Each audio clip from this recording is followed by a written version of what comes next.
dipercayakan semua dengan adanya combo ada Angela bersama dengan Link.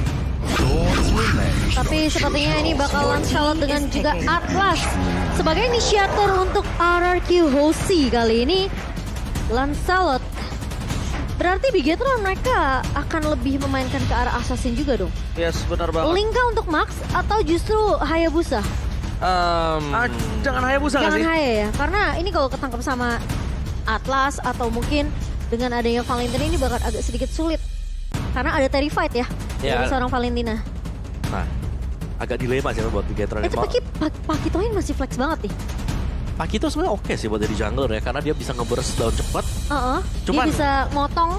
Ya, cuman kalau dia nggak pakai Purify nanti kan bisa diangkat juga gitu. Jadi kita harus melihat juga berapa Purify di sini. Apakah Bigetron Alpha mereka nge-respect juga dengan kehadiran dari Atlas? Tapi ini sepertinya akan ada Amon. Gua sih bisa kita bilang dari draft kiri kanan nih equal, tapi kalau by draft ya RRQ sih. Oke, MPL Arena, mana tepuk tangannya? Sebuah match yang sentimen untuk kedua belah tim. Yang satu ingin memecahkan win rate match-nya, yang satu ingin memecahkan lose streak mereka. Ini sama-sama penting ya. Sama sentimen dan bahkan kita bisa lihat sendiri gimana para pemain dari kedua belah tim ngedraft dengan sangat baik dan jujur ya komposisinya nggak terlalu timpang.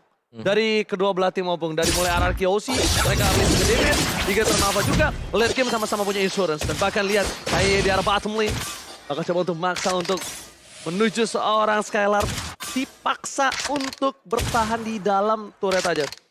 Tapi kita punya talent prediction by Ox di game pertama.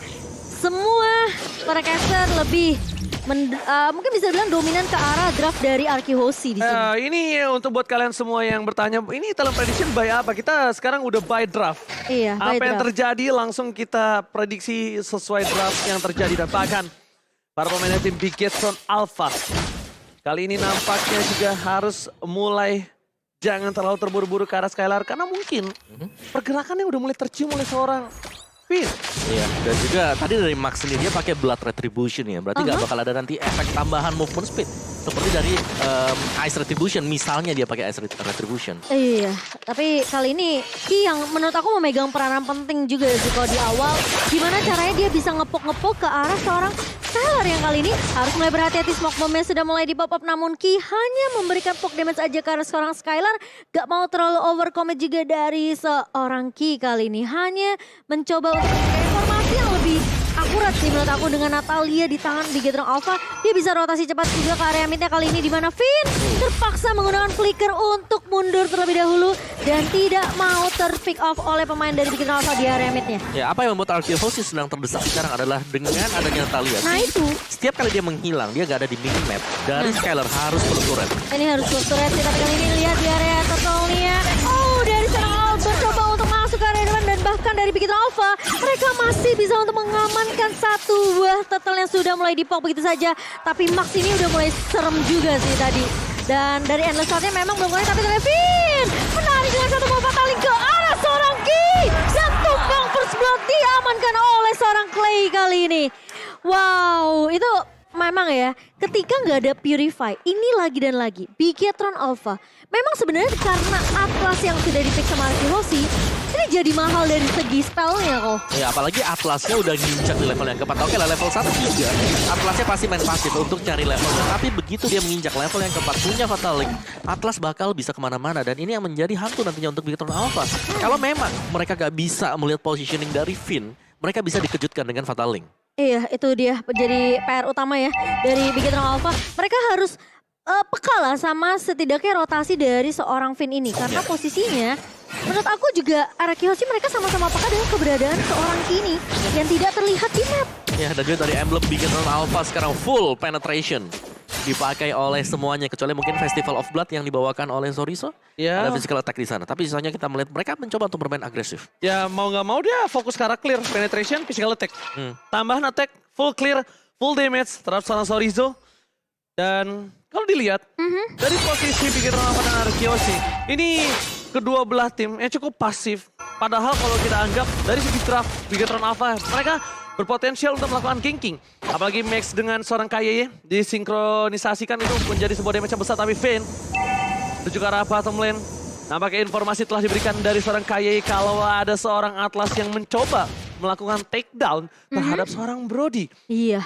Ini Udah punya remote manipulation. Yes, benar Mochen. Ini bisa aja membalikan keadaan ketika teamfight coba dibuka oleh Bigetron Alpha. Sementara Sorizo bahkan memotong terlebih dahulu nih untuk landing minionnya.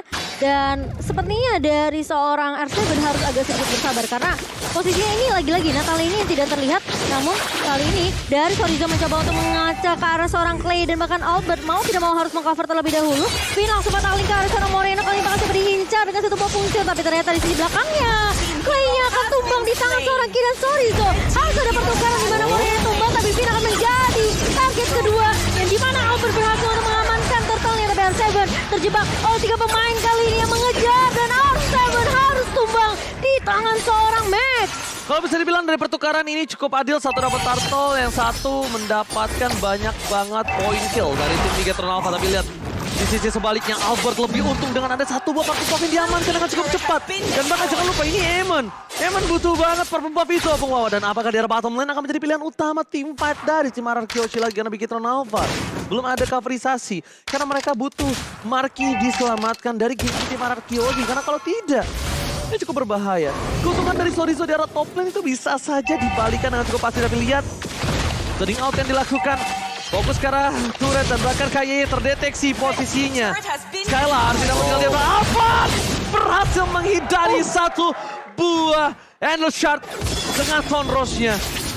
Ya bahkan Albert dapat purple loh. Itu Tonros insting yang sangat luar biasa. Dia masih berhasil melakukan satu buah Tonros dan berhasil menyelamatkan dirinya. Iya, itu di joke ya kali ini sama seorang Albert. Tapi kali ini lihat dari seorang Clay harus tumbang di tangan seorang Ki yang tiba-tiba memotong dari belakang. Tapi Marky berhasil ditumbangkan oleh seorang Albert. Sementara pemain-pemain dari RQC mereka nggak bisa untuk langsung tembusin ke area turret mid-nya karena masih bisa di zoning, masih bisa ditahan oleh Moreno dengan satu buah real world manipulation. Dan masalahnya ini cukup berbahaya ketika melihat Moreno yang membuka real world manipulation di luar kapasitas dia. Tapi lihat di sana, no outside Sorizo berhasil dibalikan keadaannya. Sayang sekali dan berhasil menusuk pergerakan atas seorang Skylar yang nampaknya daya dobrak di dalam War Turtle berikutnya. Mungkin saja akan dipegang oleh Bigetron Alpha.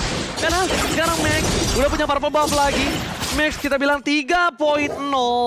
Dan bahkan dengan Mystery Shop dia akan mendapatkan item lebih banyak dan lebih cepat. Ya, dan juga Endless Shard-nya sih. Endless Shard yang memang difokuskan untuk menargetkan langsung ke arah Beatrix. Iya. Jadi kalau tim fight-nya Beatrix ini HP-nya nggak bakal full. Sampai nanti misal dia punya Haskell. Baru dia ready banget untuk tim fight. Baru ya, nunggu harus agak sedikit sabar dikit ya sampai Haskell-nya jadi. Tapi kali ini Turtle yang akan mulai langsung dipok oleh RRQ Hoshi. Bigetron Alpha udah mencoba untuk mencari timing yang terlebih tepat. Tapi Skylar masih bisa untuk mengamankan Turtle-nya yang ketiga untuk RRQ Hoshi. Halo Bert. Bert. Itu nggak tahu sengaja turretry-nya ya. Yang agak kecepatan tapi lihat KYI. Oh my god, tidak berhasil menutup jalan. Cepat Max menyelesaikan tugasnya dengan baik. Masih mau ada extend team fight yang akan dilakukan Bigetron Alpha. KYI hampir saja ada kerugian tapi ternyata Max berhasil menutup kesalahan yang dibuat Bigetron Alpha. Padahal kalau tadi KYI tertumbang aja dan tidak ada Bartan itu rugi banget. Ini soalnya Skylar udah tumbang 2 kali. Ya Skylar bertumbang 2 dan itu bagus banget. Sorizo coba untuk menyelamatkan dirinya sendiri. Dash ke arah belakang dan cutting dari Sorizo. Kalau bisa gue lihat Sorizo gameplaynya berubah loh Pung. Dia yang biasa laning push aja, dia tadi udah mulai gunting-gunting. Iya, dia udah mulai potong-potong ya. Udah mulai gunting-gunting dia di Udah sini. mulai potong-potong dan itu justru yang mungkin cukup dikejutkan ya untuk RRQ karena dia nggak nyangka ternyata datangnya itu dari arah blind spot yang tidak diduga oleh RRQ. Ya. Sementara untuk itemnya nih kok. Dari Max dengan Shadow Twin Blade ya, jadi bukan mungkin untuk second itemnya ke arah dari Feather of Heaven. Dia memilih Shadow Twin Blade, jadi bakal ngasih damage yang besar nanti untuk second damage-nya. Dan yang menjadi sumber permasalahan di sini Ice Queen One yang sudah dibeli kali ini oleh Moreno.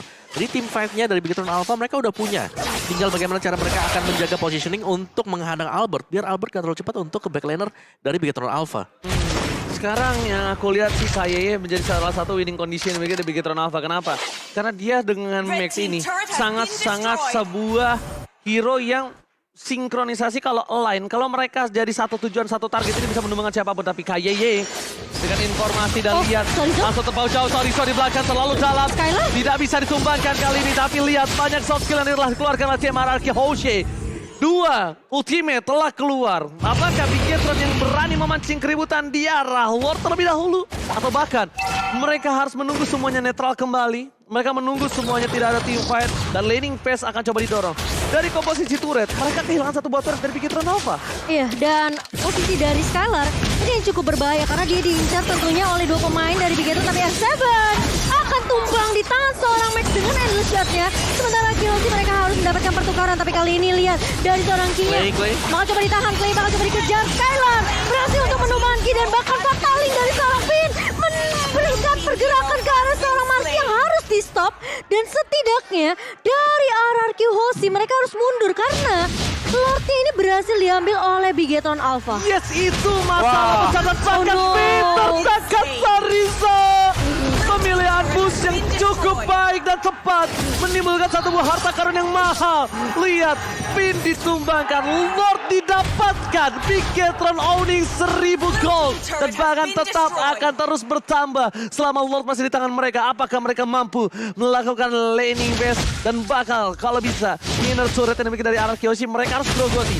Ya, mau gak mau juga sih RRQ Hoshe mereka udah hilang dari Lordnya. Objektifnya sekarang bakal diambil oleh Bigetron Alpha. Dan untuk team fight-nya, ini RRQ Hoshe mereka nggak bisa sendiri-sendiri lagi. Ada Ki, ada burst damage dari Endless Shard, punya Amon. Oh, tapi R7 akan tumbang lagi di tangan 3 pemain di area bawahnya. Dan Lord yang harus ditahan oleh RRQ Hoshe di area atas ini kok. Oh my god, ini bukan hal yang baik ketika Albert bakal di zoning out dari segi purple buff-nya. Dia cukup membutuhkan purple buff itu. Lihat Skylar, Brandon Rabatinya miss. Kali ini belum masih melakukan siapapun. Tapi lihat tertanda seru di atas pala dari seorang Albert. Membuat seorang Albert agak sedikit kesar-kesir. Dan lihat para pemain tim Bigetron Alpha. Satu buah Lord yang berhasil mereka curi. Langsung mendapatkan 3000 gold difference yang nampaknya mungkin ini akan membuat side laner RRQ Hoshe ketar-ketir. Kenapa? Karena ini keuntungan untuk Max yang cukup jauh 5 poin jauh tanpa terpick off. Iya. Jadi dari segi item unggul jauh di atas Skylar. Ya aku bisa bilang Bigetron Alpha di sini mereka main burst damage. Dan itemnya Shadow Twin Blood, ada Holy Crystal, Winter juga udah selesai loh sekarang. Dan ini Divine Glaive bisa jadi adalah item terakhir untuk Max. Ya makanya ini yang harus diperhatikan sama seorang Skylar. Dia juga mungkin agak sedikit dilema apa yang harus dia buat. Mungkin kalau menurut aku dia butuh Athena dan juga dia butuh satu buah WON. Untuk posisi seperti ini ya. Defensif dulu ya. Dia butuh Athena untuk burst damage, dia butuh dari Moreno. Tapi dia juga butuh defensif terhadap physical damage atas Brody. Dan RRQ Hoshe ini masih memiliki kesempatan untuk melakukan sedikit counter attack. Karena winning condition mereka adalah Atlas. Iya benar, mereka harus nunggu momentum yang pas banget dan di follow up sih dari RRQ Hoshe sendiri. Jangan sampai dengan Fataling yang udah dapetin momentum untuk RRQ Hoshe, ini gak ada follow up damage-nya. Bigetron Alpha, kita tahu mereka punya Talia, mereka punya Amon juga yang bisa ngilangkan. Makanya ini pergerakan dari Bigetron Alpha yang menurut aku mereka sneaky picky banget.